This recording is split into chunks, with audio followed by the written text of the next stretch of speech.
Kale Vorthak stood before the massive viewing screen in the Coalition High Command Center.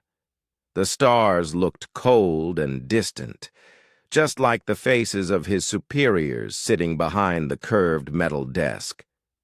Admiral Zeftar's 4 eyes blinked slowly as he spoke. "Officer Vorthak, you have been chosen for a special mission," the Admiral said in his deep voice. "The humans are fighting again, this time against the Rajek Empire on some small moon. We need someone to watch and report back." Kyle nodded. He had heard about humans before. Everyone in the Coalition had. They were a young species from a small blue planet. Most people thought they were weak and emotional. They cried when sad and laughed when happy. They made decisions based on feelings instead of logic. The Coalition had studied them for years and found them harmless. "Why do we care about this fight?" Kale asked. "Humans always lose their wars. They are too soft." Admiral Zeftar's mouth curved into what might have been a smile. "That is exactly why we need to watch. The Rajek Empire is strong. They have better weapons and more soldiers. When the humans lose quickly, we will know for sure that they are no threat to us. But we must be certain." Another officer, Commander Velnis, leaned forward. "The humans have been expanding lately. They build colonies on new worlds. Some of our allies worry they might become dangerous someday. This mission will prove they are still the same weak creatures we studied before." Kyle understood. The Coalition controlled hundreds of worlds. They had been the strongest power in this part of the galaxy for thousands of years. They stayed strong by watching other species and making sure none could challenge them. If humans were truly weak, the Coalition could ignore them. If they showed any real strength, well, the Coalition would deal with that problem. "You will go to the moon called Kepler 442c," Admiral Zeftar continued. "The humans have a base there. Use your disguise technology to look like one of their allies. Tell them you are a neutral observer from the Kentari Republic. They trust the Kentari." Kyle touched the small device on his wrist. Coalition holographic. Technology was the best in the galaxy. It could make him look like any species he wanted. The humans would never know what he really was. "How long will this mission take?" Kyle asked. "Not long," Commander Velnis laughed. "Maybe a few days. A week at most. The Rajek forces are already moving. They have 50 ships and thousands of soldiers. The humans have, well, much less."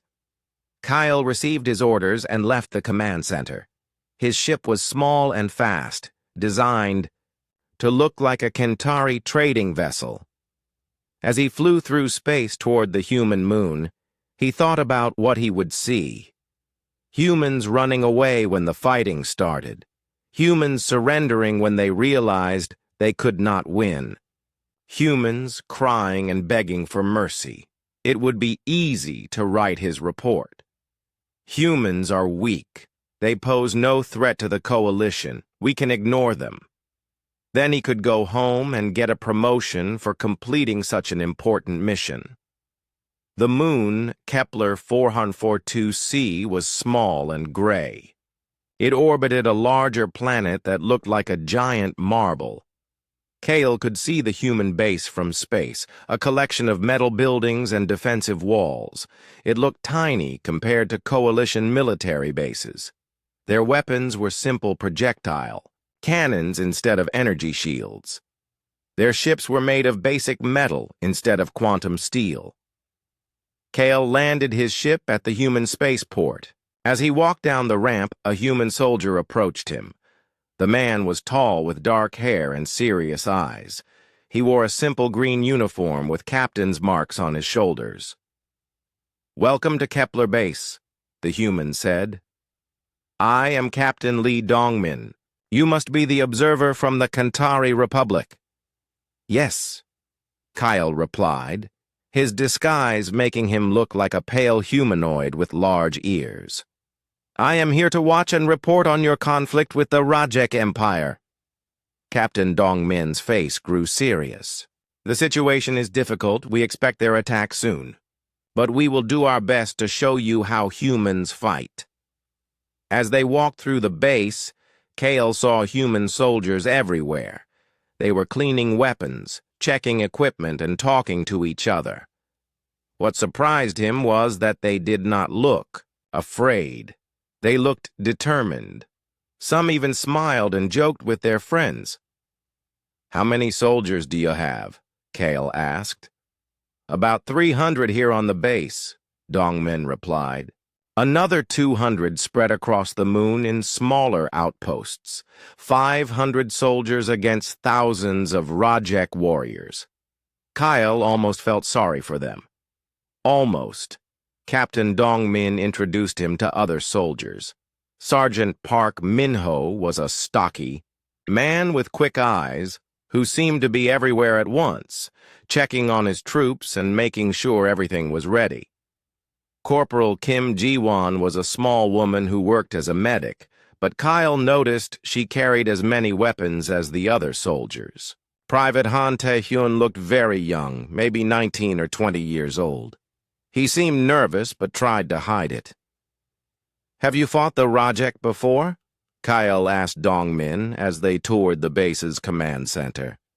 Not directly, Dongmin admitted, but we know they are strong. They have better technology and more experience. Our advantage is that we know this moon better than they do. We have been here for 2 years building defenses and learning the terrain. Kale looked at the human computer screens. Their technology was so simple compared to coalition systems. Everything looked old and basic. How could they hope to fight an advanced enemy with such primitive tools? Why do you not surrender? Kale asked. You could save lives by giving up peacefully. Captain Dongmin stopped walking and looked at him with those serious dark eyes. Because some things are worth fighting for, even when you might lose. We protect the civilian miners in the southern valleys. We protect each other. We protect the idea that small people can stand up to bullies. That evening, Kale sat in the quarters they had given him and began his first report to Coalition Command. Humans remain emotional and illogical, he wrote. They plan to fight an impossible battle for abstract concepts like honor and protection. Their defeat will be swift and complete. As he finished writing, alarms began to ring throughout the base. Red lights flashed in the corridors. Soldiers ran to their positions.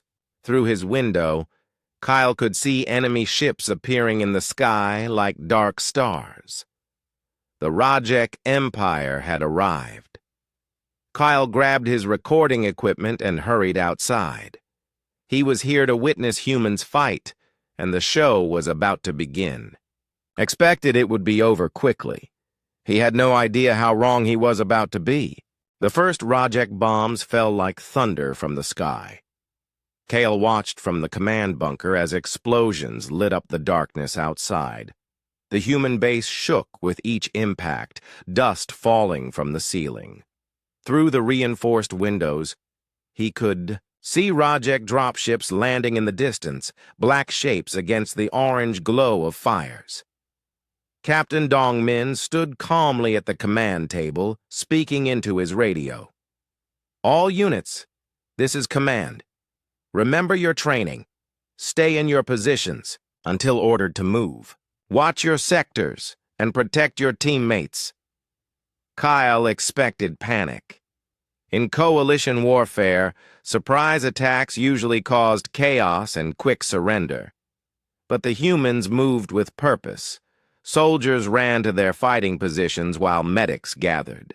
Medical supplies. No one screamed or cried or begged to run away. Sergeant Park, report, Dongmin said into his radio. East wall is holding, sir, came Park Minho's voice through the static. We can see their troops moving toward us. Maybe 200 soldiers in the first wave. Corporal Kim, How are your medical stations? Ready, Captain? Kim Ji-won replied. We have 3 aid stations set up.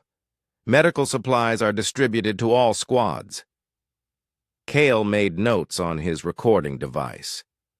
The humans seemed organized, but their weapons were still primitive. The Rajek Empire had energy weapons that could cut through metal like paper. The humans had simple projectile guns that fired metal bullets.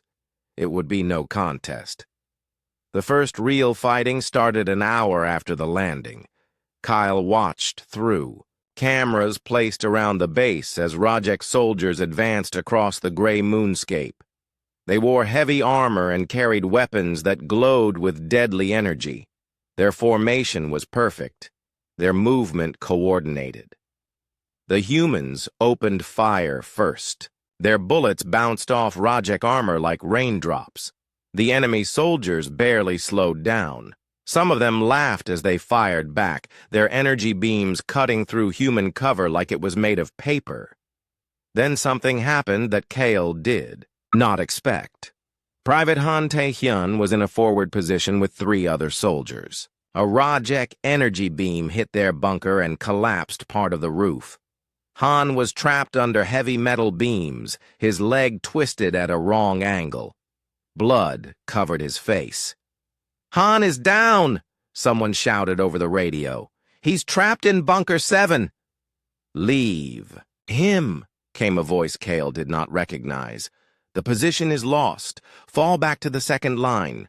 But Corporal Kim Ji-won's voice cut through the chatter. No one gets left behind. I'm going to get him. Kale watched in amazement as the small medic ran across open ground while Rajek weapons fired all around her. Energy beams burned the ground near her feet. Explosions threw dirt and rocks through the air. Any rational being would have taken cover and waited for the fighting to move somewhere else. Kim reached the damaged bunker and started digging Han out with her bare hands. Metal beams that should have taken 3 people to move, she somehow shifted by herself. Fear and determination made her stronger than she should have been. Kim, get out of there! Sergeant Park's voice shouted over the radio. You're going to get killed. Not without Han, she shouted back. It took her 10 minutes to free the young soldier. 10 minutes under enemy fire with death flying all around her. When she finally pulled Han clear of the wreckage, both of them were bleeding and covered in dirt, but they were alive. Kyle could not understand it. The logical choice was to leave the wounded soldier and save the medic. 1 life was better than losing 2 lives. But humans did not think that way. Kim dragged Han to safety while other soldiers provided covering fire. They wasted ammunition and exposed themselves to danger just to help 2 people who were already hurt. In coalition warfare, this would be called stupidity. But something strange happened next. When the other human soldiers saw Kim save Han, they fought harder. They took more risks and showed less fear. 1 wounded soldier inspired a dozen others to be braver. The fighting continued through the night. Kyle watched battle after battle where humans made choices that seemed wrong. When Sergeant Park's squad was surrounded, instead of surrendering, they climbed onto the roof of their building and started dropping explosive charges on the enemy below. When their ammunition ran low, they threw rocks and metal pipes. Why don't they give up? Kyle asked Captain Dongmin during a brief quiet moment. They are losing. Surrender would save lives. Dongmin looked tired, but his eyes were still determined. Would you give up if someone attacked your home? If resistance was hopeless, yes, Kale answered honestly. Living is better than dying for nothing. But we're not dying for nothing, Dongmin said. We're dying for each other. For the miners in the southern valleys who can't protect themselves. For the idea that people should be free to live without fear. Kale did not understand. These were abstract concepts. not real things you could touch or measure. How could someone die for an idea? The second day brought heavier fighting. The Rajek Empire sent more soldiers and bigger weapons. They had hover tanks that could fly over human defenses. They had soldiers in powered armor that made them twice as strong and fast as normal beings. The humans adapted. They dug tunnels and attacked from underground. They used their knowledge of the moon's terrain to set traps and ambushes. When their big guns were destroyed, they used small weapons. When their small weapons broke, they fought with tools and improvised bombs. Kyle watched Sergeant Park lead a squad in what should have been a suicide mission. The Rajek had captured the main water treatment plant, which the human base needed to survive. Any logical commander would have written off the facility and looked for alternative water sources. But Park took 12 soldiers and attacked a force of 50 Rajek warriors. They crawled through maintenance tunnels and climbed up through the floor. They had no armor and simple weapons against an enemy with every advantage. The battle for the water plant lasted 6 hours. Kale watched through security cameras as humans fought room by room, floor by floor. They were outnumbered, outgunned, and should have been overwhelmed in minutes. Instead, they won. When the smoke cleared, 3 human soldiers were still conscious and fighting. 9 others were wounded but alive. All 50 Rajek soldiers were dead or had retreated. The water plant was back in human hands. Park Minho sat against a wall, bandaging a cut on his arm. Blood covered his uniform and his face was black with smoke. When Captain Dongmin's voice came over the radio asking for a status report, Park actually smiled. "Water plant secured, sir," he said. "We're a little beat up, but we're still here." Kale found himself staring at the screen. How was this possible? The humans had fought an impossible battle and won through sheer refusal to quit. They took insane risks to save their friends and somehow came out alive. That night, as he wrote his report to Coalition Command, Kale's hands shook slightly. "Human tactics remain puzzling," he wrote. "They make decisions based on emotion rather than logic. However, their determination is unexpected. The battle continues." He erased that last part and wrote instead, "Human resistance is stronger than predicted, but their defeat remains certain. We'll continue observations." But as he looked out his window at human soldiers sharing food and tending to wounded comrades, Kale began to wonder if he was witnessing something the Coalition had never encountered before. Something that might change everything he thought. He knew about warfare. The humans were not fighting to win. They were fighting to protect something they loved more than their own lives. And that made them dangerous in ways his superiors could never imagine. On the 5th day of fighting, Kale thought he understood humans. They were brave but foolish, determined but doomed. The Rajek Empire had lost many soldiers, but they had many more coming. Fresh ships appeared in the sky every few hours, bringing new troops and supplies while the humans grew weaker. Then Captain Dongmin called all his officers to an emergency meeting in the command bunker. Kyle was allowed to attend as an observer. The human faces around the table looked tired and dirty, but their eyes still held that strange fire he had noticed before. "Intelligence reports that the Rajek are holding prisoners," Dongmin announced. "Civilian miners from the Southern Valley stations, about 60 people, including families with children." Sergeant Park leaned forward. "Where are they being held?" "The Tao old mining complex on Hill 347, Dongmin replied, pointing to a map. "It's heavily fortified. The Rajek have 30 soldiers guarding it, plus automated defenses. They're using the prisoners as human shields." Kyle watched the faces around the table. This was it, the moment when humans would finally act logically. No military force would attack a position where innocent people might be killed.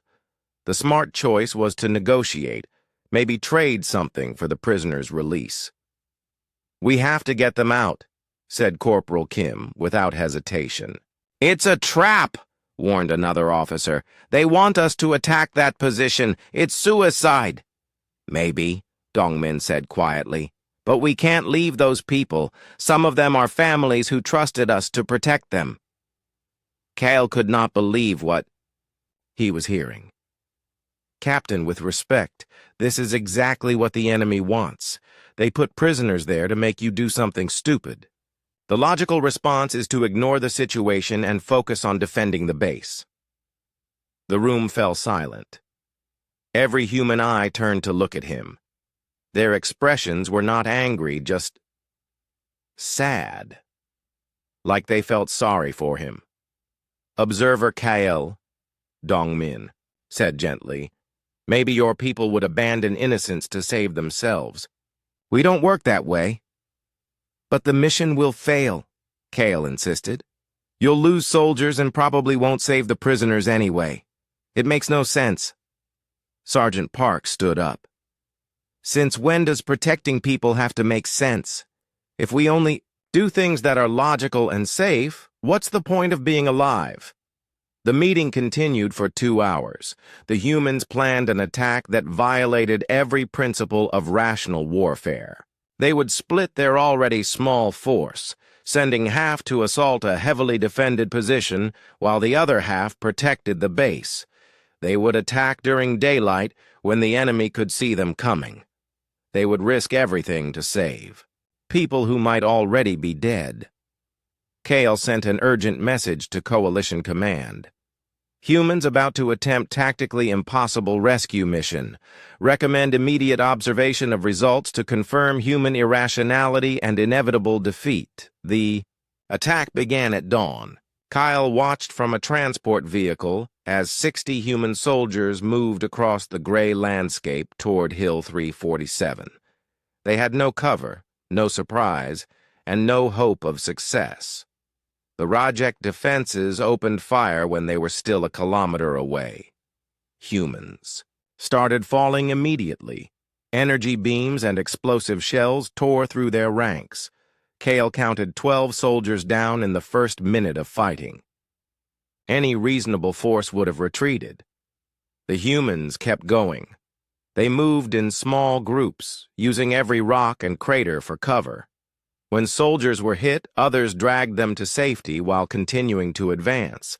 They threw smoke grenades to hide their movement and used portable shields to deflect enemy fire. Sergeant Park led the main assault team, while Captain Dong Min commanded a flanking force. They communicated constantly over radio, coordinating their movements like dancers in a deadly ballet. When one team drew enemy fire, the other advanced. When weapons jammed, soldiers shared ammunition with their neighbors. Kale found himself holding his breath as he watched Kim Ji-won run between wounded soldiers under heavy fire. She moved like a ghost, appearing wherever someone needed help, then vanishing into the smoke. Twice he saw her dragged down by explosions, and twice she got back up and kept working. "How are they still alive?" he whispered to himself. The answer came to him slowly as he watched the battle unfold. The humans were not just brave or determined. They were fighting as one organism, like a single creature with many bodies. When one part was hurt, the other parts compensated. When one soldier fell, others moved to fill the gap without being ordered. Private Han Tai-yun, still limping from his earlier injury, carried ammunition to soldiers whose weapons were empty. When Sergeant Park's team was pinned down by a machine gun nest, Han crawled forward with explosives and destroyed it, even though enemy fire was so thick it seemed impossible that anything could survive. But the most amazing thing Kale witnessed was what happened when they reached the mining complex. The Rajek had indeed placed prisoners in the central courtyard, hoping human compassion would make them hesitate. The humans did not hesitate. They attacked harder. Captain Dongmin's voice rang out over the radio, clear and strong. Precision fire, only. Watch your targets. Every shot counts. Those are our people down there. What followed was the most incredible display of marksmanship and coordination Kale had ever seen. Human soldiers fired between the legs and over the shoulders of prisoners to hit their guards. They used reflected shots off metal surfaces to hit enemies hiding behind hostages. They moved with surgical precision, eliminating threats while keeping innocents safe. When the shooting stopped, all 30 Rajek guards were dead or unconscious. All 60 prisoners were alive and unharmed, but the humans paid a terrible price. Of the 60 soldiers who began the attack, only 35 were still able to walk. The others were wounded or dead. By any logical measure, the mission was a disaster. Yet as Kyle watched the reunion between rescued families and their human protectors, he saw something that made no sense according to Coalition understanding. The human soldiers who could barely stand were smiling. Parents hugged their children while thanking the bloody, exhausted warriors who had saved them. Young Private Han, despite his wounds, was laughing as a small girl gave him a flower she had picked. Was it worth it? Kale asked Captain Dongmin, as they loaded the wounded onto transport vehicles. Dongmin looked at the rescued families, then at his injured soldiers, then back at Kyle. Ask me in 30 years when that little girl is grown up and has children of her own. Ask her if it was worth it. The journey back to base was quiet, except for the sound of medical equipment and whispered conversations between soldiers. Kale sat in the back of a transport, watching Corporal Kim work on a badly wounded soldier. Her hands moved with impossible skill, keeping the man alive through sheer determination and refusal to give up. "Why do you care so much?" Kale asked her during a brief pause in her work. Kim looked up at him with tired eyes. "Because if we don't care about each other, who will? If we don't protect the innocent, who deserves protection? If we don't fight for what's right, what's the point of anything?" That night, Kale tried to write his report to Coalition Command. He started and deleted a dozen versions. How could he explain what he had witnessed? How could he describe soldiers who became more dangerous when defending others? How could he make his logical, calculating superiors understand a species that fought hardest when protecting the weak? Finally, he wrote, "Human rescue mission succeeded despite tactical impossibility. Recommend continued observation to understand their methods." It was a lie. There were no methods to understand. The humans had succeeded through something the Coalition had never encountered and could never replicate: the willingness to die for strangers, to sacrifice everything for abstract ideals like justice and compassion. As he looked out at the human base, Kale realized something that chilled him to his core. The humans were not just brave or determined or lucky. They were something entirely new in galactic warfare. They were a species that became stronger when fighting for others than when fighting for themselves. And if they ever learned to combine that spirit with better technology, they would be unstoppable. 2 days after the rescue mission, Kale received a priority message from Coalition Command. Observer Vorthak. Fleet sensors detect massive Rajek reinforcement approaching your position. 3 battleships, 15 destroyers, estimated 5,000 ground troops. Document human surrender for our records.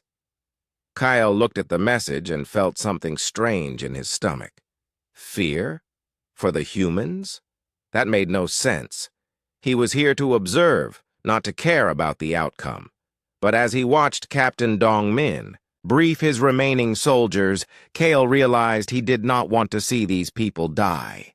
The human force was down to less than 400 soldiers. Many were wounded. Their equipment was damaged and their ammunition was running low. Against 5,000 fresh Rajek troops with space support, they had no chance at all. "Sir," Sergeant Park said during the briefing, "maybe we should consider evacuation. Get the civilians out while we still can." Dongmin shook his head. "The Rajek will follow us anywhere we go. If we run now, we'll just be fighting this same battle somewhere else later. But here we know the ground. We have defensive positions. We make our stand here." Kale wanted to scream at them. This was not bravery anymore. It was insanity. No military force in coalition history would choose to fight such an impossible battle. The logical choice was retreat, regroup, live to fight. Another day. But as he looked around the room at human faces, Kyle saw something that made his blood freeze. They were not resigned to death. They were not brave soldiers accepting their fate. They were angry. "They killed Martinez in the rescue mission," Private Hahn said quietly. "He had 3 kids back on Earth. They tortured those miners before we got there," added another soldier. "Mrs. Chen still won't talk about what they did to her family." "They bombed the medical station yesterday," Kim Ji-won said, her voice cold as ice. "Marked with red crosses. They knew it was a hospital." Kyle watched their faces transform. The compassion and humor he had seen before was still there, but underneath it now was something else, something dangerous. These humans were not just fighting to protect anymore. They were fighting for revenge. The Rajek fleet arrived like a storm cloud, blocking out the stars. Their ships were massive, bristling with weapons that could level mountains. Kale counted enough firepower to destroy a small planet, all aimed at one tiny human base. But instead of demanding surrender, the humans did something that shocked everyone. They attacked first. Every hidden missile launcher, every concealed cannon, every weapon the humans had been saving fired at the same moment. The barrage was not strong enough to seriously damage the enemy ships, but it served notice that this would not be an easy victory. Captain Dongmin's voice echoed across the base communications. "All units, this is it. They want to break us, but we're going to show them what humans do when pushed too far. Fight hard, fight smart, and watch each other's backs. Let's give them a war they'll never forget." The Rajek response was overwhelming. Energy beams from the battleships carved trenches across the moonscape. Bombs fell like deadly rain, turning buildings into rubble and defensive positions into craters. The noise was so loud that Kyle could not hear his own thoughts. Through it all, the humans kept fighting. Kyle watched in amazement as soldiers emerged from collapsed bunkers and immediately started shooting at enemy dropships. He saw wounded humans crawl across broken ground to share ammunition with their friends. He witnessed acts of courage that defied all logic and self-preservation. But it was Sergeant Park's final stand that showed Kale the true horror of human determination. Park and his squad were trapped in the eastern command post when Rajek ground forces overran their position. 50 enemy soldiers surrounded the building while others advanced toward the main base. The logical choice was surrender. Park's 12 soldiers could not possibly fight 50 fresh troops. Kyle watched through security cameras as Park gathered his people in the command center. The building was damaged and smoking. Their weapons were almost out of ammunition, and enemy forces were closing in on all sides. "Okay, people," Park said calmly. "We're not getting out of this one, but we can make sure they pay for every step they take toward our friends." What happened next would haunt Kale's dreams forever. Park's squad did not just fight. They transformed into something beyond human, beyond rational. When their guns ran empty, they fought with combat knives. When the knives broke, they used broken metal and pieces of concrete. When the enemy brought in heavy weapons, they used the building itself as a weapon. Private Han, barely able to walk from his earlier injuries, somehow found the strength to carry explosive charges to strategic points throughout the building. Kim Ji-won, the gentle medic who had risked her life to save wounded soldiers, became a deadly ghost moving through the shadows and striking at enemy weak points. The battle lasted 3 hours. 3 hours of impossible, insane fighting against overwhelming odds. Kale watched soldiers who should have died a dozen times continue to fight with wounds that would have killed most beings. He saw humans push their bodies beyond all physical limits through sheer force of will. When the enemy finally brought down the eastern wall with heavy weapons, only 3 human soldiers were still conscious. Park himself was covered in blood and barely able to stand. But they were still fighting. "This is Sergeant Park to command," he said into his radio, his voice somehow still steady. "Eastern Post is lost, but we took 60 of them with us. Tell Captain Dong Min. Tell him it was an honor." Then Park did something that would echo in Kale's mind forever. He looked directly at the security camera, straight at Kale through the screen, and smiled. Not a bitter smile or a dying man's grimace, but a genuine smile of satisfaction. "Kim, Han," Park said to his remaining soldiers, "you ready to make some noise?" They detonated the charges Han had placed throughout the building. The entire structure collapsed on itself, taking Park's squad and 30 more Rajek soldiers with them. In their final moment, they had chosen to die fighting rather than be captured. But their sacrifice bought precious time for the main base. The delay in the eastern attack allowed Captain Dong Min to redeploy his forces and prepare for the final assault. Park's last stand had cost the enemy over 90 soldiers and given the humans hope that they could make the Rajek pay dearly for their victory. Kyle sat in stunned silence, staring at the empty screen where moments before he had watched impossible courage. These humans did not just fight to win. They fought to make their enemies afraid. They fought to prove that some things were worth dying for. They fought because giving up was worse than death. The main assault came at dawn. 5,000 Rajek. Soldiers advanced across the moonscape toward the human base. They had overwhelming numbers, superior weapons, and air support. By every logical measure, the battle should have lasted minutes. It lasted all day. The humans had turned their base into a fortress of interconnected defensive positions. Every building was a bunker. Every corridor was a kill zone.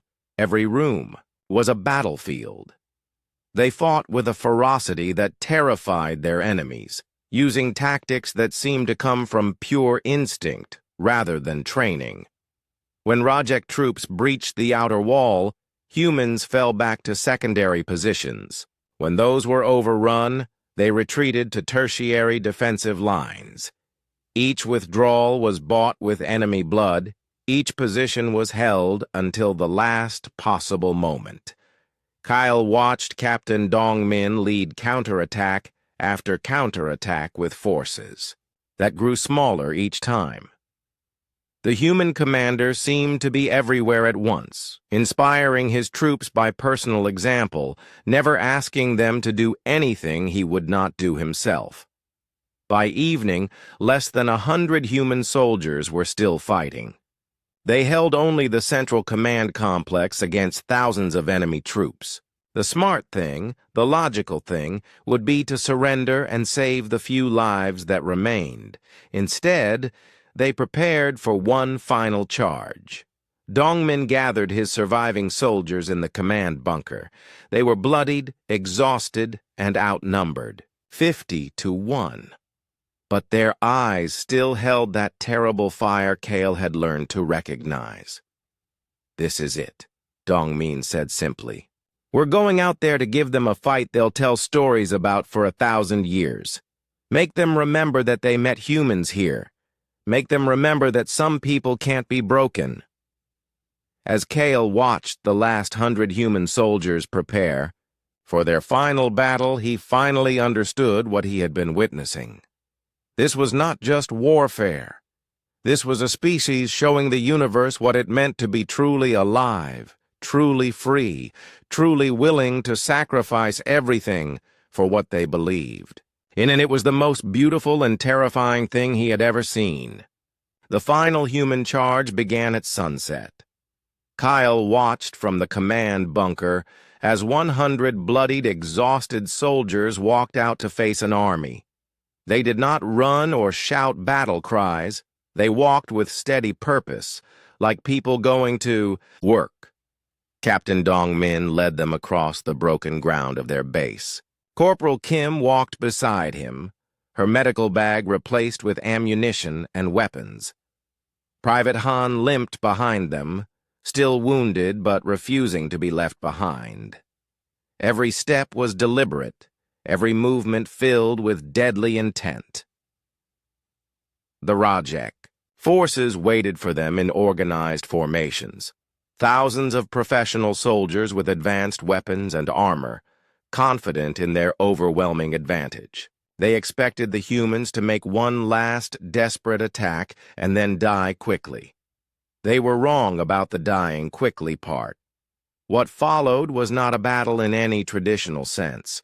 It was a demonstration of what happened when a species refused to accept the impossible.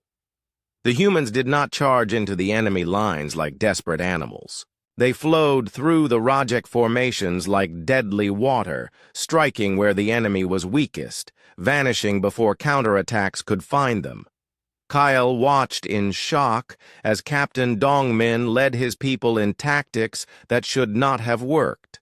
They split into tiny groups of 3 or 4 soldiers and attacked from a dozen directions at once. When the Rajek turned to face one threat, another group would strike from behind. When heavy weapons targeted one team, the others would eliminate the gun crews. But the most terrifying thing was not their tactics.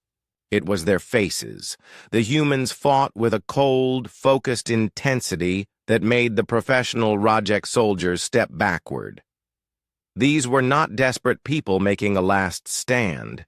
These were predators who had decided their prey had pushed them too far. "Command, this is impossible," came a panicked voice over the Rajek communications which Kale was monitoring. "These humans are not acting like defeated enemies. They're acting like they're winning." And somehow, impossibly, they were. Private Han, who could barely walk an hour earlier, moved through enemy positions like a ghost. He appeared behind Rajek soldiers, eliminated them silently, and vanished before anyone noticed. His wounded leg seemed forgotten. His young face transformed into something ancient and terrible. Corporal Kim had become something beyond a medic or even a soldier. She moved with lethal precision, using her knowledge of anatomy to disable enemies. With surgical strikes, every shot she fired found its target. Every move she made served a purpose. The Rajek army began to break. It started with individual soldiers refusing orders to advance. Then whole squads began falling back without permission. Fear spread through their ranks like a disease as they realized they were not fighting desperate humans anymore. They were fighting something that had evolved beyond normal warfare. "Retreat! All units retreat!" came the order over Rajek communications. "Immediate evacuation to the ships." Kyle could not believe what he was seeing.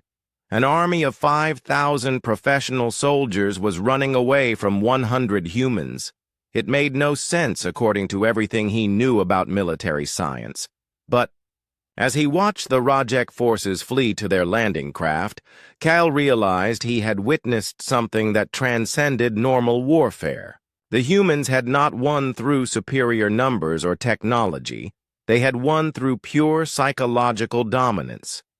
They had shown their enemies something so terrifying that trained soldiers chose retreat over continuing the fight. The retreat became a rout. Rajek dropships lifted off half-empty as soldiers panicked to escape the surface. Some units abandoned their equipment and ran on foot toward the evacuation zones. The mighty Rajek Empire, conquerors of a dozen worlds, fled from a small human base like children running from a nightmare. As the last enemy ship disappeared into space, Kyle found himself alone with the human survivors.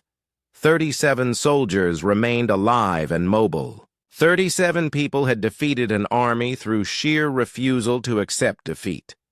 Captain Dongmin sat on a piece of rubble, removing his helmet with shaking hands. His face was streaked with dirt and blood, his eyes exhausted but still alert. When he saw Kale approaching, he actually smiled. "Well, observer," Dongmin said quietly, "I hope you got what you came for." Kale stared at him. "How did you know?" "Know what? That you're not really from the Kentari Republic?" Dongmin's smile widened. "Your story never quite added up. Your questions were too specific, your reactions too calculated. We figured you were some kind of spy from the first day. Then why did you let me stay?"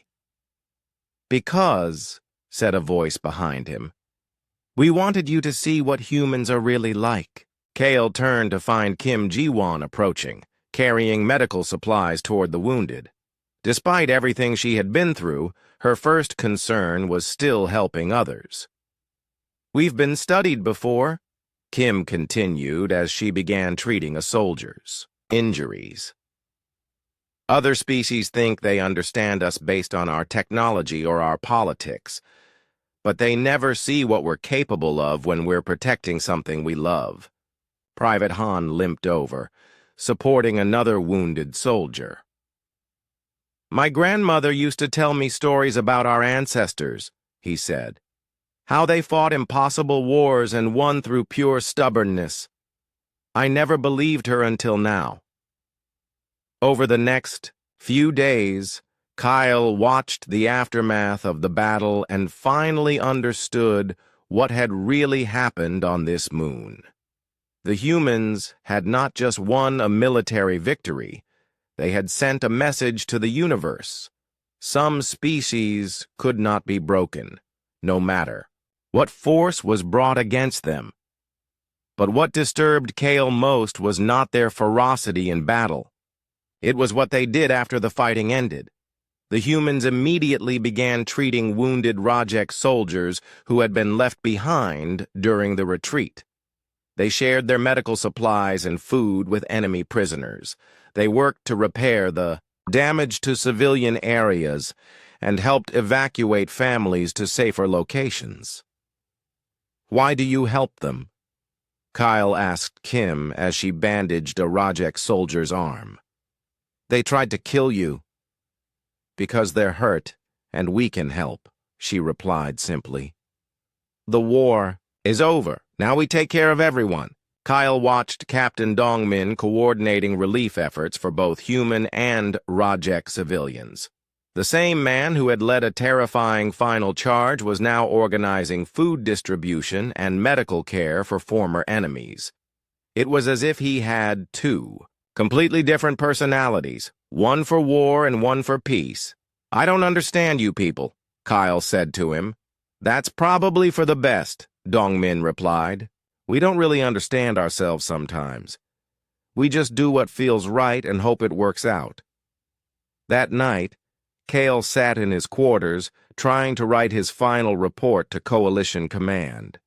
His recording devices were full of footage that would change everything his people thought they knew about warfare. The humans had demonstrated capabilities that no Coalition species possessed. But as he began to type, Kale realized he could not send this report. If Coalition Command saw what humans were truly capable of, They would mark them as a threat. Ships would be sent, weapons would be deployed, and these remarkable people would be eliminated before they could spread their influence to other species. Kyle deleted his recordings and destroyed his surveillance equipment. Then he composed a simple message. Human forces defeated as predicted. Species poses no threat to coalition interests. Recommend continued minimal observation. 3 days later, a coalition transport arrived to retrieve him. As Kyle prepared to leave, Captain Dongmin approached him one last time. "I hope you learned something useful here," Dongmin said. "I learned too much," Kyle replied honestly. "I learned that my people have been asking the wrong questions about the universe." "What questions should you be asking?"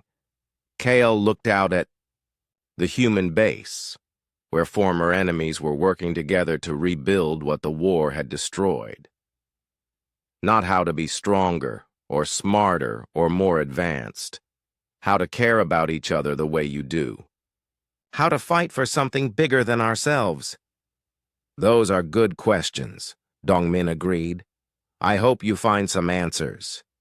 As his ship lifted off from the lunar surface, Kyle watched the human base shrink below him. He had been sent to witness humans fight, and he had seen something that would haunt him forever. He had seen what a species looked like when it chose love over logic, hope over calculation, and sacrifice over survival. The coalition would continue to believe humans were weak and emotional. They would continue to see compassion as a flaw and cooperation as inefficiency. They would never understand that what looked like weakness was actually the source of unimaginable strength. Kale requested permanent assignment to monitor the human sectors. His superiors approved, thinking he wanted to keep watch on a defeated enemy.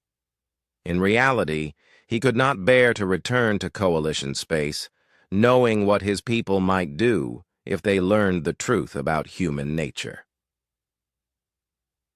Years later, as he watched, humans spread across the galaxy, bringing their strange combination of fierce protection and gentle compassion to every world they touched. Kale often remembered his final conversation with Captain Dongmin.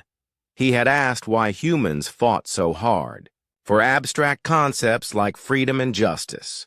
Dongmin had given him an answer that still echoed in his mind. "Because if we don't fight for what's right, what's the point of being alive? If we don't protect each other, who deserves protection? If we don't care about strangers, how can we call ourselves civilized?" Kale had been sent to witness humans fight, and he had learned that they never stopped fighting.